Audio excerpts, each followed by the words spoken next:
The fact is, we don't communicate anything really besides telling stories, right? When you tell your spouse about your day, you can say, oh, it was good, but most likely you probably said, it was great because this, and this happened. And then, HR said this and, got a promotion. You told a story. But marketing, we don't. And I don't know why that is. I think it's kind of this thing that it's super magical and so different. Marketing's super simple. It's communicating a specific message to a specific person at a specific point in their time, right? That's all marketing is. Branding is underneath marketing. And what it basically is, it's what's your reputation?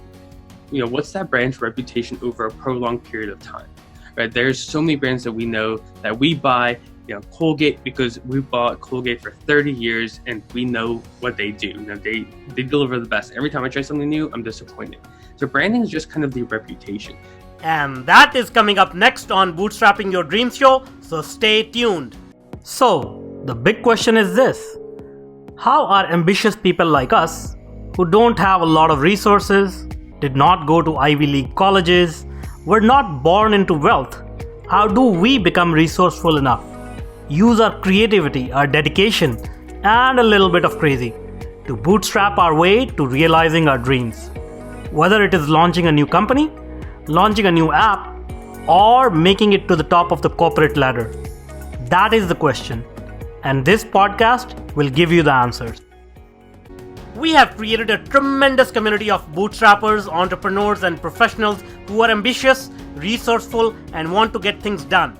We brainstorm, support, and help each other out. So come join us. Navigate to bootstrapping.group, join today, and get the Startup Founders Technology Accelerator video series absolutely free. If you enjoyed this video, then do let us know by hitting that like button now. Or if you want us to improve our content, then go ahead and hit that thumbs down button and give us your honest feedback in the comment section below. Here at Tetranoodle, we are passionate about entrepreneurship, technology, and innovation. Every week, we bring you insightful and engaging videos, interviews, tips, tricks, and strategies to help you grow your business or rise in your corporate profession.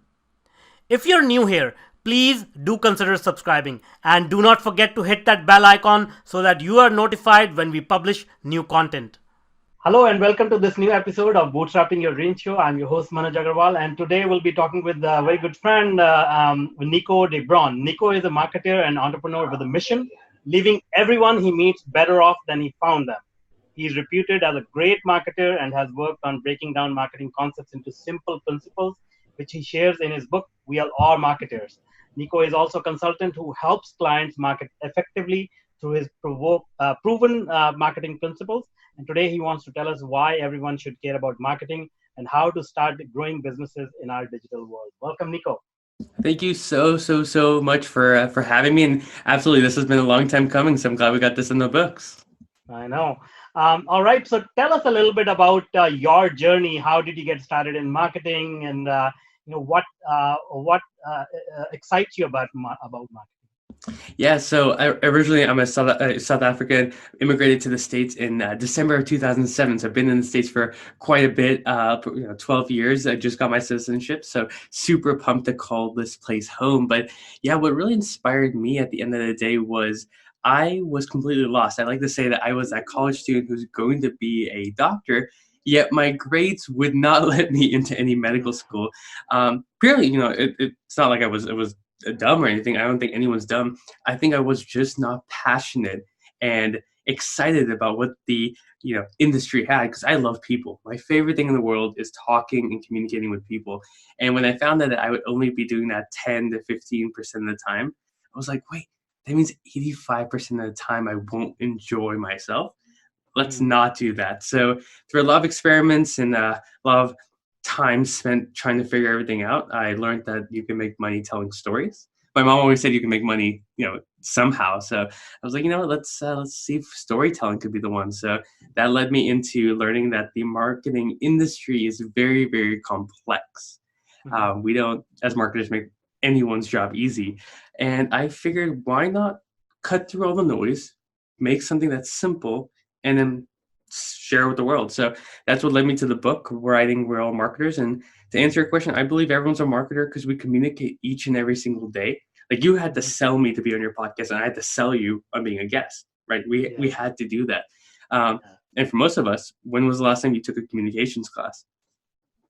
Maybe you never, right? So I wanted to write something that you could you can read, start implementing stuff today, and get your communication digitally better. So that's the story of me. Awesome. Yeah, you brought up a very good point. Like, one was about finding your true passion. So no matter what, what anybody else says, if you're not passionate, then yeah, obviously things are not going to work out. And even if you sort of force yourself into this, you're going to be miserable. And the second point that you brought up is like, we are all marketers, and, not only between you and I, it's also between our close relationships, between our spouse, with our kids. I mean, I'm always selling them on something to do, make sure they're doing the right thing. So yeah, I mean, that's absolutely right. Yeah, and that's the thing I wanted to bring to the conversation, that it's not the fact that you're running an advertisement. You're just trying to tell them, listen, you should maybe eat more vegetables, or maybe you should go to bed on time. And if you're not good at selling to them or telling them why it's important, they're not going to do it. So yeah, exactly right. It's the book is geared towards more people who are in marketing. My goodness, we market every single day without even knowing it. Yeah. And then the third thing you touched upon was storytelling. So tell us a little bit, because this is one epiphany I had, like just recently, maybe a year ago, that when you communicate, if you include some sort of a story, it has a tremendous amount of effect. So what is your take on it? Like, how did you come across this, and what is your style of storytelling?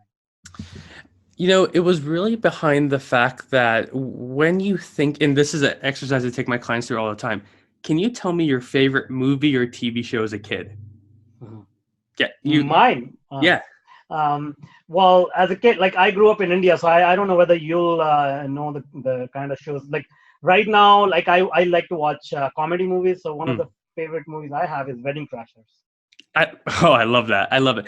But now tell me a ad that you saw on Facebook or Instagram or LinkedIn three weeks ago. Can you think of one? I don't know. Exactly. Yeah. Right there. That's exactly what I'm saying. You can remember your favorite movie or TV show as a kid, but you can't tell me an ad that some marketer spent money to get in front of you 3 weeks ago, 3 days ago, an hour ago. So that's why storytelling is so important, is because we are social creatures. And the fact is, we don't communicate anything really besides telling stories, right? When you tell your spouse about your day, you can say, oh, it was good, but most likely you probably said, it was great because this, and this happened. And then, HR said this, and, got a promotion. You told a story. So it happens all around us. So that's why I tell people, if you're a marketer, you have to be a storyteller. Because if you just tell me that your widget is good, I don't care, because everyone's telling me that their widget's good. If you sell me on the idea that, that's got a little derailed, but I think it's so much value for your audience, is the fact of, when you go to the gym, you don't care if they have an Olympic swimming pool, right? You don't care that they have indoor track. What you care about is the fact that that gym is getting you closer to where you want to go. And the story that the salesperson can take, they can say that you have the best equipment in the world, or they can tell you that people who join their gym get results. And these are 3 stories that our patrons who paid to be here have gone through. That's going to sell you a lot more than caring about the indoor swimming pool. Yeah, very good point. All right. So a lot of people in our audience, they are aspiring entrepreneurs. Maybe they have taken the leap into entrepreneurship. So, I mean, they're pretty new. So in your example, you can present stories of your existing clients. But what if they don't have any client at all, and they're just starting off? So what will you recommend them in terms of their story? What can they say to their potential customers in that case? That's so funny you brought it up, because a couple minutes before this, I posted about your origin story. So this comes in a perfect alignment. So feel like a little cheated there. But if you don't have a client, if you are, let's say you're in the services space like I am, what you can do is, in the beginning, I did this too, is I told the origin story. Why did I decide to start a company? Why do I want to help the people I want to help? So for me personally, is the fact that I think that marketing is more complex than it needs to be. And I believe that I can help a brand tell their story without overcomplicating it, but still getting the great results. So for me, I talk about the fact that I didn't know marketing and I struggled with the basics. And I learned that no one teaches you the basics. They expect you to know, SEO and Instagram or Facebook marketing, but no one asks you why you're doing it or teaches you how to do it. So for me, I can get super passionate because I remember sitting there before I learned marketing thinking, how do people do this? Like, what's the secret formula? Do I need a 4-year degree? Like, will I ever understand it, without getting that? So I get the frustrations that people have, especially clients that I want to work with, which are SMBs, small businesses, and startups. So to me, I can get super passionate because I experienced it myself. So for someone who has a product or a service or starting a nonprofit, the origin story is the number one thing that's going to separate you because you are doing this because something happened to you. You either want to right or wrong, you found a niche that you knew how to help. So start there and start really digging into the the, the reason, because the reason that will separate everyone. And by becoming so authentic, and telling people about it, you're going to connect much deeper, which will get you those initial clients. Then you can share their story and so on and so forth. It's nice little loop. Cool. All right. And now, once again, the point that you brought up is like a lot of smart marketers do a lot of good work, and they put out the ads, and some of them are telling stories. But we are living in a very noisy world, right? Like it's just so many posts coming our way, so many emails, and a lot of things are happening throughout the day, and our brains are overloaded. So even though you may come up with a very nice and touching story, and you put in all the effort, how do you sort of cut through the noise and make sure that your story actually gets some exposure, and it sort of gets to the audience that you're trying to reach? That's a fantastic point, because again, like you said, there's never been as much data as right now, and then we just created more. So we're creating more stories and more data every single day. So what you have to do is what I believe that most organizations already do, is you have to care for your clients, your people, more than anything. Because what happens, and what marketers often forget, is the fact that when you get a client, that's only the start of the journey. The best marketing you can do is convince 5 people that you're the best, show them that you're the best, deliver exceptional work, and have them tell your story further.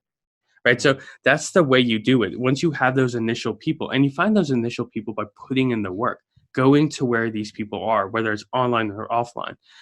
If they live in a LinkedIn group, go join the group, have conversations, show that what you have to offer is valuable, and show that you're human. Because again, people buy from people.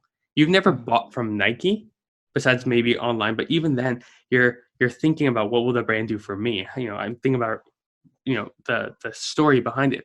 So for someone starting off, make sure that the customers you have today know about you, and sometimes asking them for referrals. Be like, hey, listen, you've been a client for 3 months now, you've seen how we work, you're obviously still with us. Do you have anyone else that could really help? Because for them, this is great. If they help their neighbor or one of their clients, and introduce you together, and they win, then they've automatically won in that relationship, and provided more value. So again, win the clients that you already have. And if you don't have clients, like we mentioned before, just start conversating with people that you want. Right? That's the thing. Show that you're a real person, and treat them like they're the only person in the world. It's like dating, right? If you're trying to get a significant other, you have to show that you're willing to put in the effort and be there for them, and build trust. Yeah, awesome.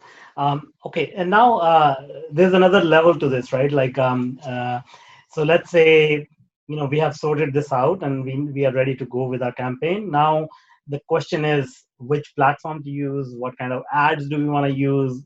Algorithms change all the time. So how do you keep up on all these changes, and sort of optimize your marketing budget to make sure that you get the best bang for the buck? Oh, there you go. There's no easy answer because each business is different and all that. Without really having too much information, what I can tell you and people listening is the fact that you have to run organic content before you even think about starting to put money behind it. Because what will happen is you'll put out 10 pieces of content around a specific thing. So let's make this relevant, right? December's coming up, holiday season. Let's pick a product because we talked about services before. Let's say that you have a certain product that you want to sell. What I would do is pick your platform that you think will work: Instagram, Facebook, LinkedIn, Twitter, whatever that is, and make 10 pieces of content around it, right? Once you Mhm. have that, put them out and see which ones, out of the 10, 5 will do somewhat well, 3 will not, and then 2 will just be somewhat right. Then pick those Mhm. 5 and enhance the content, right? If you talked about your product and it can help you lose weight, give more information, add more copy, do more experiments, and then get down to 3, and then those are the ones you put money behind. And you put a I little bit see. of money in your budget. Let's say you have $1,000 for this campaign. Put $100 in to those, see which one does the best, and then put the Mhm. rest of the $800 and then $100 just for playing around. So that's how you really go about it. Let's start with 10 because you have a theory on what will happen for this campaign, and then Mhm. test, refine, and then you'll have a piece of content that you can actually put real money behind. Cool. All right. And what is your opinion about video versus audio versus text versus image? What kind of content do you think people should consider? They should ignore anything I say and figure out what their audience wants. Very high level. It's always going to be one third, one third, one third, one third Mhm. video, one third text, one third audio. Because you have to think about how people consume stuff and the places that they consume. I have a very specific thing that I read in the morning, but I have a Yeah. totally different thing I listen to in the car and my podcast. Mhm. Yeah. Yeah. So you have to think about, like, again, care about your audience before, because and that's a problem with marketing. There's no cookie cutter. Each client and each audience is so different. Maybe it's 90% video, 5% text, and then 5% audio. Like, I don't, Yeah. Yeah. without knowing your audience, and that's why I keep saying pick pick those 3, Yeah. see which ones Yeah. do better, and then spend 50% here, 25. The biggest Yeah. thing that you have to know is your audience matters so much more than a marketer's opinion. Like, Yeah. if your audience only consumes video, you should probably be spending most of your time on video, and Yeah. you only find that out by experimenting. The example I like to use is there's 2 fields in front of you, right? And inside, underneath that, there's a coal mine and a diamond mine. Mhm. Without you as the business owner, marketer, or whatever, going in there and actually starting to dig, you won't know that if you're mining coal or diamonds. Yeah. Only Yeah. by going in there, then you'll be able to figure it out. And Yeah. coal has a huge use case, and then diamonds have a other use case. So Yeah. without going in there, and that's why I tell people, especially, that's why I wrote the book, because I think that you as a business owner should be marketing more and then hiring someone to do it. Because if you don't, Yeah. every other profession will test drive a car, test drive that profession, and then we'll buy it.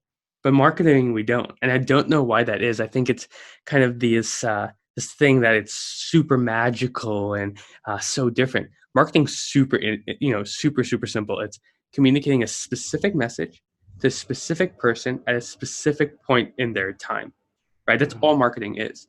Um, Yeah. so we'll ramble there. I just really need business owners to not just hire you know the person off the internet without actually putting in time and Yeah. energy. It's your business, right? You know the stories better than them because you've lived it. Yeah. So you Yeah. have to be part of the whole process. That's such a good point. I've seen many business owners, many startup founders, entrepreneurs. They start to do things according to what they think is best, and they don't really take the time and effort to actually get into the heads of their customers.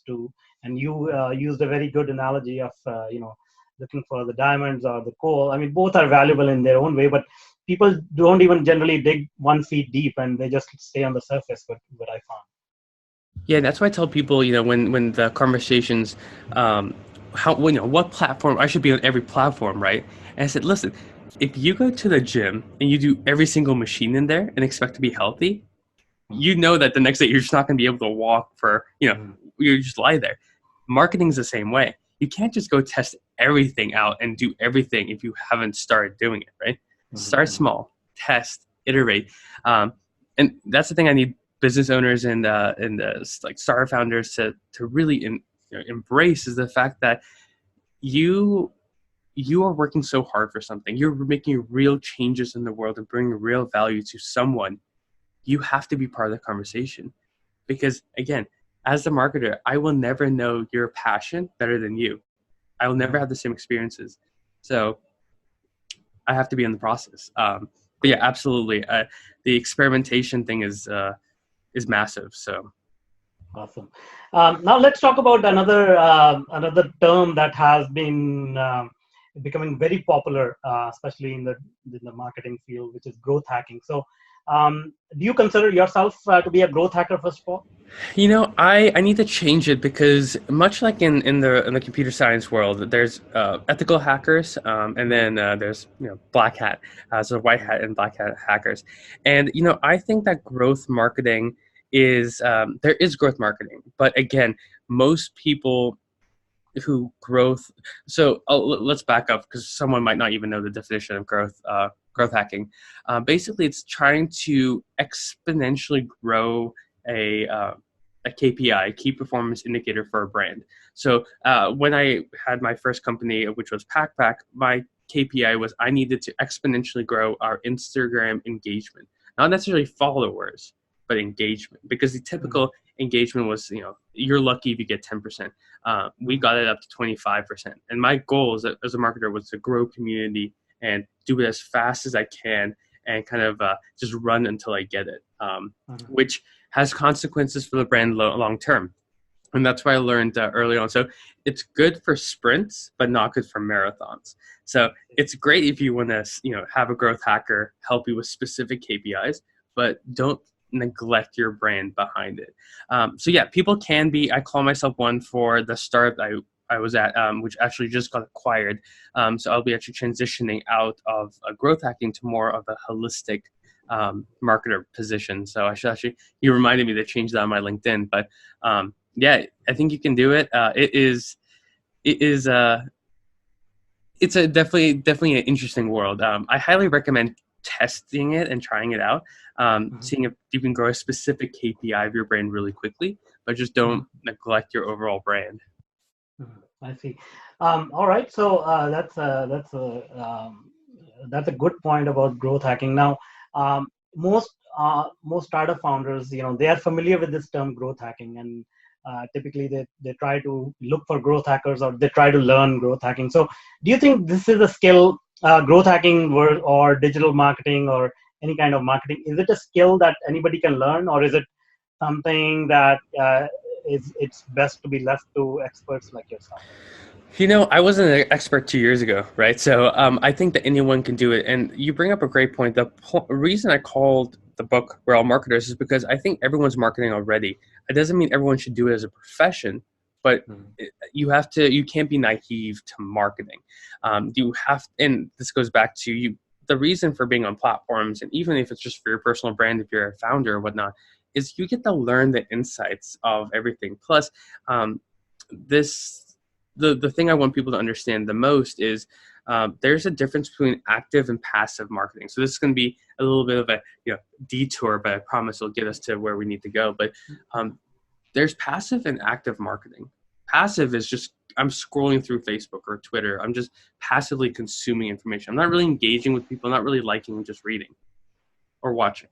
Um, Active is what I think all of people can do, and that's where the marketing comes in. Is it's free. These platforms are free, and you can have real conversations with real people that can turn into customers or business partners or will help you move your brand forward Mhm. if you just engage. Right? You actively use social media.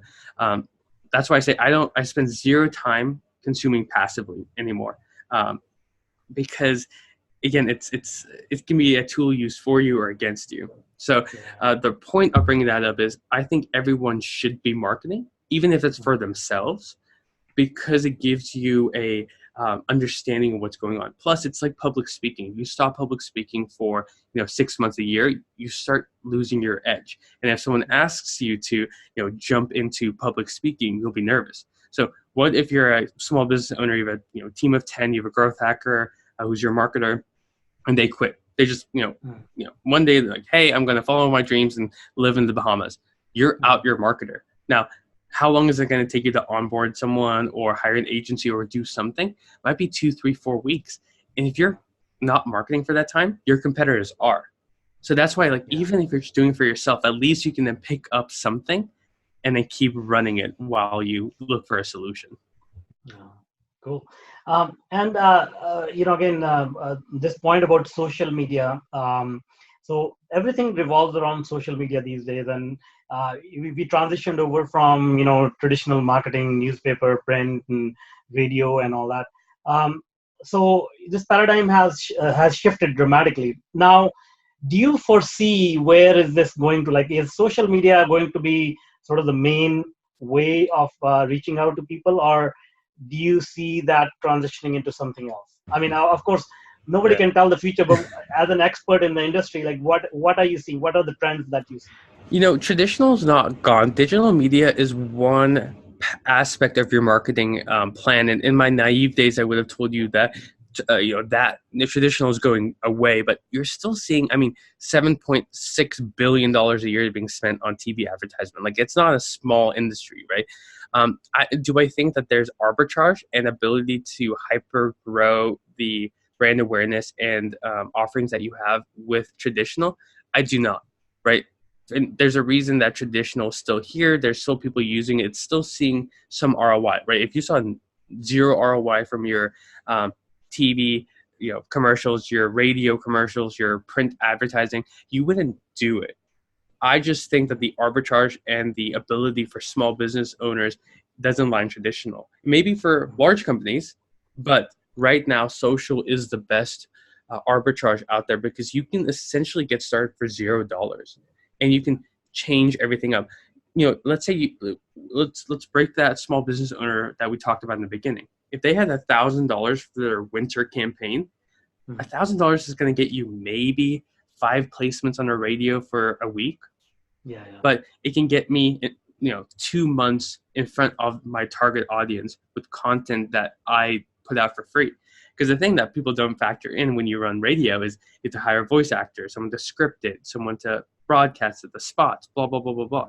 Digital, you as a business owner, your marketer can just run a ton of organic content, see which ones work, iterate, and then run those for under $1. And if they work, if you're selling a $50 product and it costs you, user acquisition costs $1.50, that's a great deal. You've just made tons of cash through that. So for a business owner, for startups, for people under 50 people, digital doesn't you can't even compare digital and traditional. Again, there's still value in it. Gary Vaynerchuk always talks about this. And again, I've never run a TV commercial for the Super Bowl, but he says it's one of the best TV advertisements and best arbitragers in traditional. Again, it makes sense because everyone's staying tuned. Everyone wants to watch the Super Bowl and they actually stick around and watch the commercial. So that's a great deal. But I, as the marketer for especially startups and small businesses, look at where the value is. Where can I exponentially grow your marketing? How can I make your dollar work like 300 basically? And that's digital. Cool. All right. Now let's shift gears a little bit and talk about branding. So, branding goes hand in hand with marketing. What are your views? What in your view is branding? Because a lot of people have this confusing concept, including me. I used to think branding is generally just about the logo. So tell us a little bit about your views about branding. Yeah, that's a great question. So branding is what kind of happened. So if we're looking at marketing is the umbrella, and what falls underneath that is all the other aspects of it, right? Your digital, your branding, all the stuff, right? So branding is underneath marketing, and what it basically is, it's what's your reputation? What's that brand's reputation over a prolonged period of time, right? There's so many brands that we know that we buy, Colgate, because we bought Colgate for 30 years and we know what they do. They deliver the best. Every time I try something new, I'm disappointed.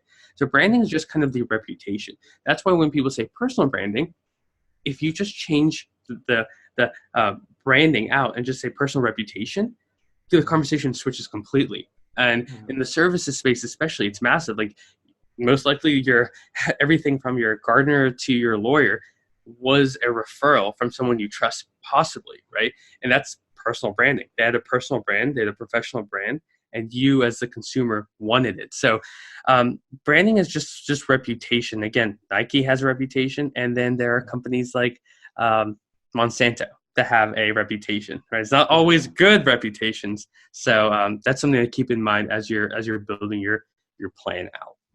I see. And somebody who's getting started, you mentioned personal branding, and that's again, it's something that is coming up, and a lot of people are talking about personal branding. Entrepreneurs are really working sort of hard, figuring out how they can establish a personal brand. So somebody who wants to get started with that, establishing a personal brand or personal reputation, what will be your recommendation to them? Where can they start? Yeah, and that's a great point, because again, I've been personal branding on LinkedIn, Instagram, Twitter, all that fun stuff for the last year and a half. Very, very hard. I mean, I created a content machine where I can produce 4 to 6 pieces of content every single day for LinkedIn. Right. So I know that's something I want to talk about. Like, how the hell do you do this? Like, I'm wondering all the time when I see your videos, I'm like, I don't know how he does it. Like, does he shoot everything at nighttime? Does he not work? Like, I just don't know. So I'll touch upon that later, but let's talk about the personal brand. Yeah, no, that's the topic that I know a lot of people want to know. And it's something that it's super interesting once you're able to do it. So, goodness, that's, I'm so excited to talk about that. Wait, what was the question before? Because my mind just wandered. How can people get started with personal Oh, yes. Yeah, and that's perfect. So what I need people to understand is that personal brand, again, now that we've established that's reputation, you're already doing something. So pick an aspect of your life, whether it's your professional, personal, whatever that is. I'll just do professional because I think it applies to a lot of the audience that I know that you and I share, which is in LinkedIn. So why should you build a personal reputation / brand on LinkedIn, for instance? Whether you're in financial services, a lawyer, whatever that is, marketer like myself, you want people to know who you are, what you do. And again, you don't cater to everyone. So for me, I primarily talk to startups and SMBs. That's my target audience. And me as a small business owner, am able to bring in my own experiences, and I'm able to share my information in the contextual way for my audience. And the only reason I can do that is I'm already having the conversations with these clients, right? Offline, I'm already, anytime you jump on a cold call or you call a potential customer, you're doing the same thing I'm doing on digital, right? I'm just now doing it to a wider audience, and I'm scaling myself and my time. So traditionally, if you work in advertising or something like that, you can probably have like 8 to 10 meaningful conversations a day. On digital, it's almost unlimited. Now, I'm still having those conversations. It's just a lot deeper than it is, if I don't. So usually when a client reaches out to us, they've already seen and done their homework and done their research on me. So they know very high level what I do. Plus, they filter through because they like me, because I show myself. Because when you work with a business, you work with a specific person. If you don't like that person, you don't work with them. So I'm able to screen a lot of people out to the more perfect person. And then we have conversation of how can I, if I can, help you specifically. Yeah, cool. So, now let's go on to your content machine. If you can, peel back the curtain a little bit and tell us a little bit about your secrets, that would be amazing. Yeah, so I spend less time now creating content than I have ever done. And when that usually blows people's mind, because in the beginning, I wrote a piece, and I can send it to you because I think it's super interesting, where my thought was. But in December, I put a piece out that said I spend, 15 to 20 hours a week on my brand, creating content, engaging, blah, blah, blah, all that fun stuff. And in there, I said I spent about 10 hours a week creating content. Today, where we are today, 10 months later, I spend about 25, 30 minutes a week on 4 pieces of content every single day. Wow. 4 pieces every day. every day. So Yeah. that's 20. So 20 pieces of content you create every week. Yeah, so and that's usually blows people's minds because they're like, how are you doing this? And you have a full-time job and you have a part-time job and you have a personal brand and you have, all that fun stuff.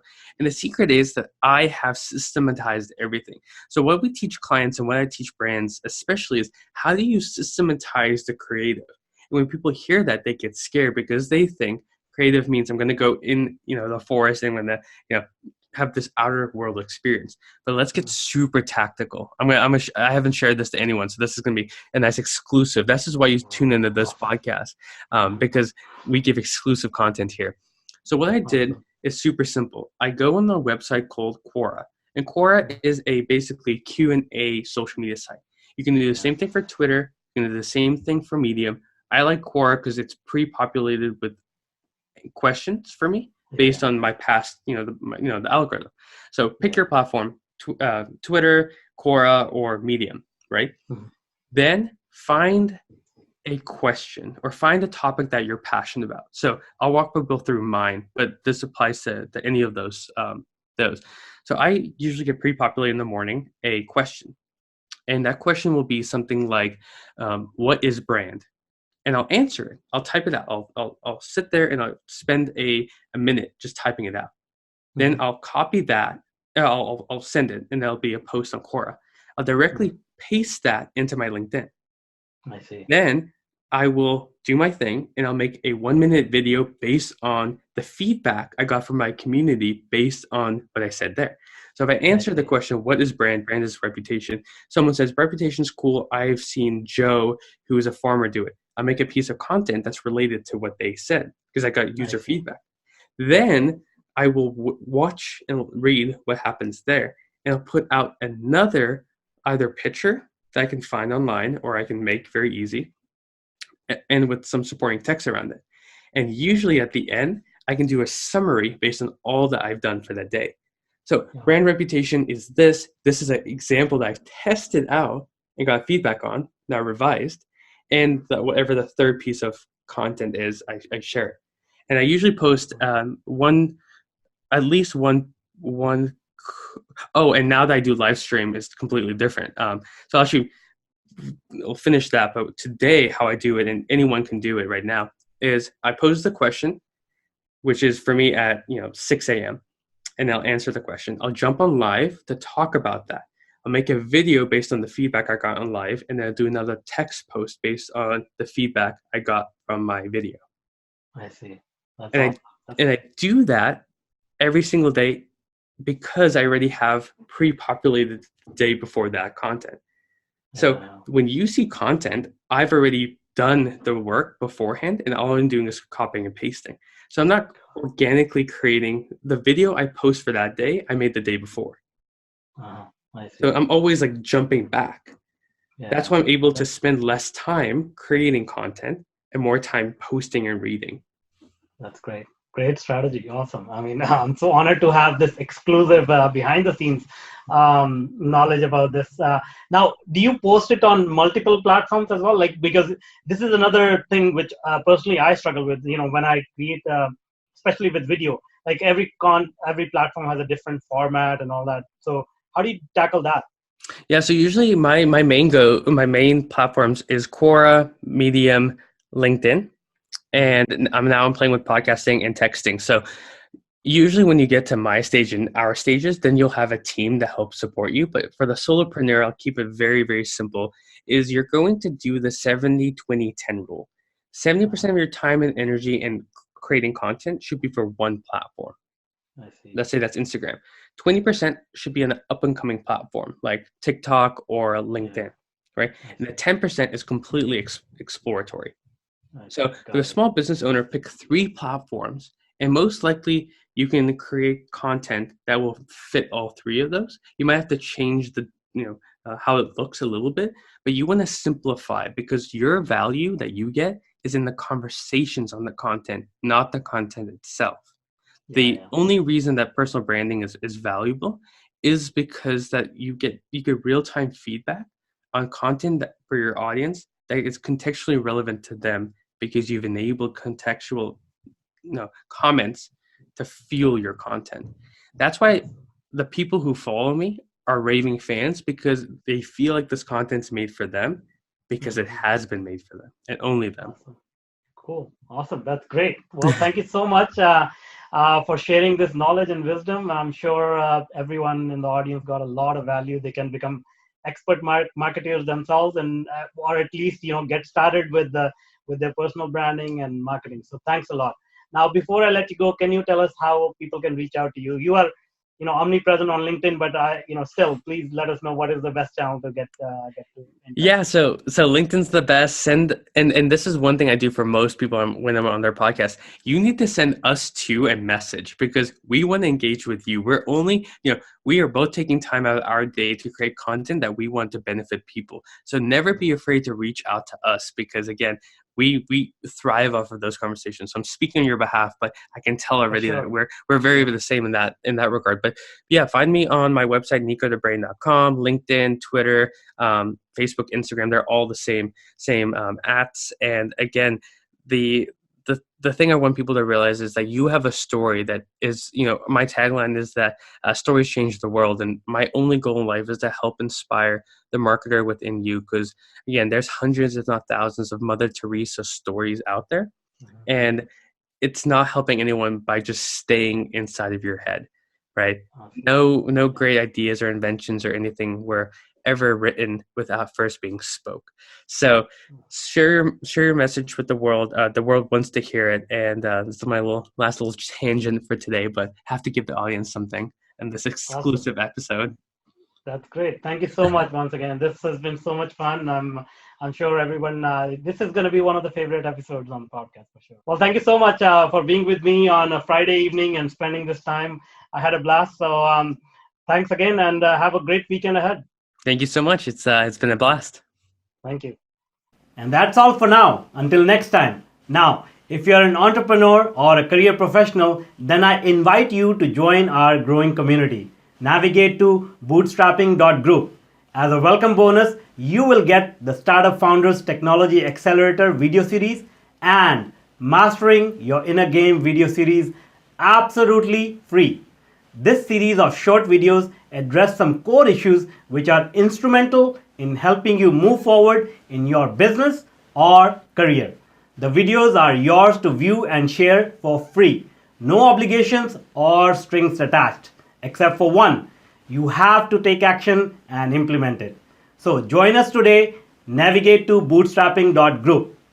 If you want more engaging videos and insightful interviews with industry's thought leaders, then check out the other videos we have picked for you. The link is right there. And if you want to be notified about our new content, please do consider subscribing to our channel.